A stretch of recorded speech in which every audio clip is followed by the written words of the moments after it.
Demak, barchaga assalomu alaykum, hurmatli talabalar. Koreys tilida so'zlarning zamon va hurmatga moslashuvi, to'g'riroq qilib aytadigan bo'lsak, koreys tilida so'zlarning zamon va hurmatga qarab o'zgarishi desak ham bo'ladi. Demak, o'quvchilar, bizda to'rt xil hurmat darajasi bor. Hurmatsiz, oddiy, hurmatli va jiddiy. Bular bari hurmat darajalari. Birinchi bo'lib bizda fe'llarimiz bor o'quvchilar. To'ngsa va otlarimiz bor. Myongsa bular so'z turkumlari. Hurmatsiz gapiradigan bo'lsak, ularni oxiriga a, o, he, ot bo'ladigan bo'lsa iya, ya. Fe'llarga oddiy gap bo'ladigan bo'lsa ayo, oyo, heyo.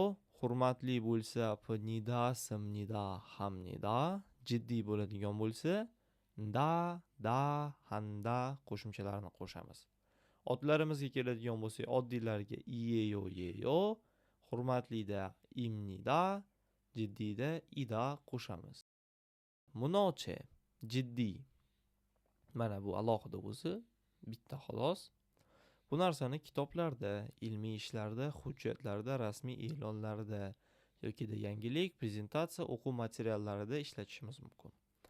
Guvoche, qolgan hammasi, ya'ni hurmatsiz, oddiy, hurmatli, a, o, he, ayo, oyo, heyo, pnida, simnida, hamnidani kunlik suhbatlarda, filmlarda, oila yoki do'stlar bilan suhbat qilayotganda ishlatishimiz mumkin. Myongsa otlar hurmatsiz, oddiy, hurmatli va jiddiy. Ye, namuna. Haksengiya bossiya, haksengiyeyo bossiyeyo, haksengimnida bossiimnida, haksengida bossiida. Shular fe'llarni ko'rib chiqamiz. Bizda bor hurmatsiz a, o, he, oddiy ayo, oyo, heyo, hurmatli simnida, pnida va jiddiy tanda, handa. Ka mago undong he, kayo mogoyo undong heyo, kamnida, moksimnida, undong hamnida, kamda, mokda, undong handa. Mana uni ko'rib chiqdik. Ka mogo undonge, kayo kamnida, kamda. Bular hammasi hozirgi zamon, ya'ni hyonjeda uchradi. Endi bizda bor at, ot, het. O'tgan zamon belgisi, o'tgan zamon qo'shimchasi desak ham bo'ladi. Qaraylik, koreys tilidagi barcha so'zlar konstruktorga o'xshaydi. Yoshligimizda Lego o'yinchoqni o'ynaganmizmi? Bitta figuraga ikkinchi figurani qo'shib o'yinchoq yasardik-ku. Koreys tilidagi so'zlar ham xuddi shunday o'zgarishadi. So'zni o'zini olamiz, unga zamonni qo'shimchasini qo'shamiz va hurmatni qo'shimchasini qo'shamiz. Masalan, kada so'zimiz bor bizda. Dasini olib tashlaymiz, chunki bu infinitiv. Keyin hurmatni qo'shamiz zamon bilan birga. Kasso, ko'ryapmiz-a? Ka edi, ikkita s va o.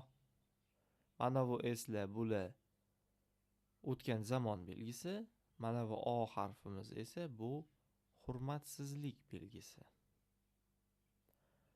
Kassoyo oddiy gapimiz, kassimnida hurmatli, katta bu jiddiy. Ammo lekin hurmatli bilan jiddiyni farqi nimada degan savol tushishi mumkin. Kelinglar shuni ko'rib chiqaylik. Hurmatli qilib gapirsak, bu ota-onamiz bilan, bizdan yoshi katta yoki lavozimi katta insonlar bilan birga gaplasha olamiz. Masalan, ona iltimos, kechki ovqatga osh qilib bering deymiz-ku. Ana o'shani mana simnida, pimnida bilan gapiramiz. Ammo lekin biz uni jiddiy formada gapiradigan bo'lsak, noo'rin gap bo'lib qolishi mumkin. Hurmatli bizning oila a'zoyimiz bo'lmish Diyora Abdumalik qizi, sizdan iltimos qilib qolgan bo'lar edim. Kechki ovqat sifatida biz uchun palov deb atalmish taomni tayyorlab berishingizni. O'quvchilar, uyda ota-onalarga hurmat bilan qaysi birini ishlatasizlar? Albatta, mana hurmatlini-da. Mana bu jiddiy deb qo'yganimiz, aytib o'tganimdek, kitoblarda, ilmiy ishlarda, hujjatlarda, rasmiy e'londa, yangilik, prezentatsiya, o'quv materiallaridagina ishlatamiz. Yokida hali ham tushunmagan bo'lsangiz, o'quvchilar, mana bu jiddiyni bizani oldin o'zimizni o'zbek tilimizda eski so'zlarimiz bor-ku. Qay yurtlarga borg'ursiz, ne ishlarni qilg'ursiz. Koreyslar hozirgacha shu narsani ishlatib kelishadi. Ya'ni kanda borg'ursiz deb tarjima qilsak ham bo'ladi. Yodlab olish uchun o'quvchilar o'zbek tiliga tekis borg'ursiz deb tarjima qilib qo'ymanglar. O'rganish uchun borg'ursiz deb yodlashingiz mumkin boshida. Miri kelasi zamonni ozginaga qoldirib turamiz. Bundan oldin myongsa, ya'ni otlarni o'rganib olishimiz kerak. 학생이야 버스야, 학생이에요 버스예요, 학생입니다 버스입니다, 학생이다 버스이다. Bularni biz ko'rib chiqdik. Ot head degan o'tgan zamonni qo'shimchasi bor edi. Ana o'shani qo'sha olamiz. E'tibor beringlar, har bir ot so'zini o'zidan keyin i qo'shimchasini yozganmiz. Mana iya, 학생 이예요, 학생 mana imnida, 학생 ida. Ida bo'lmoq degani. Ya'ni buni bo'lmoqdan tashqari dir deb tarjima qilsak ham bo'ladi. O'quvchidir, o'quvchi bo'lgandir, oldin o'quvchi bo'lgan edi desak ham bo'ladi. Haksen yosso o'quvchi bo'lgan. Bitta narsani qaranglar, qisqartmalar bor. Mana bular guochi 3tasi ham. Ammo bitta farqi bor. Bu hurmatsiz, oddiy va hurmatli. Va mana bu jiddiy edi. Hurmatli va jiddiylarga kelganda biz so'zlarni va qo'shimchalarni qisqartirmaymiz o'quvchilar. Mana bu ikkita hurmatsiz va oddiydagina qisqartirishimiz mumkin.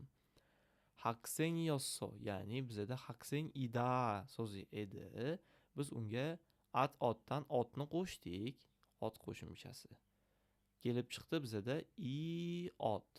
Ammo lekin buni qisqartirib koreyslar o'qish va gapirishda osonroq bo'lishi uchun yod deyishadi. Haksen yoddan ko'ra qaranglar, i ot desanglar yod chiqib keladi ovoz. Shuning uchun bularda haksen yosso deyishimiz mumkin. Ammo lekin imnida va ida, ya'ni hurmatli va jiddiy gaplarimizda unday qisqartmalarni ishlatmaymiz va haksen yossomnida, haksen yodda deb yozamiz. God bu go. Men sizlarga tushuntirdim. Mana bu chap tarafdagina qisqartma ishlatamiz, o'ng tarafdagilarda qisqartma ishlatmaymiz deb. God so'zini tarjimasi narsa degani. Buyum, narsa.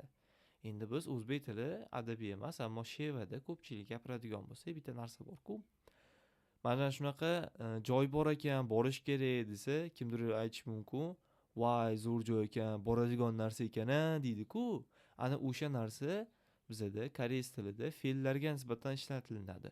kalgoyo, zo'r ekan, boradigan narsa ekan deymiz-u. Ana o'sha narsa kelasi zamonda kelyapti.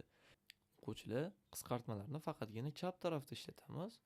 O'ng tarafda bo'lsa, qisqartmalarimizni ishlatmaymiz. Shuning uchun bizda bo'lyapti kalgoshimnida, kalgoshida, mogilgoshimnida, mogilgoshida, undongalgoshimnida, undongalgoshida. Endi otlarning, ya'ni myongsaning mire kelasi zamonini ko'rib chiqamiz. Idani biz bo'lmoq deb tarjima qildik, ammo aytib o'tdim, buni dir deb tarjima qilsak ham bo'ladi. O'quvchidir, ruchkadir, eshikdir. Endi tvida degan so'zimiz bor edi. Buni ham bo'lmoq deb tarjima qilsak bo'ladi. Hedo tvida degan grammatikamiz bor. Qilsa ham bo'ladi deb. Endi qaranglar, o'zbek tilida bo'ladi so'zimizning ikkita ma'nosi bor-da. Birinchisi bu rostdan bo'lmoq. O'quvchi bo'ladi, o'qituvchi bo'ladi, kasblarga nisbatan masalan. Ikkinchisi ruxsat.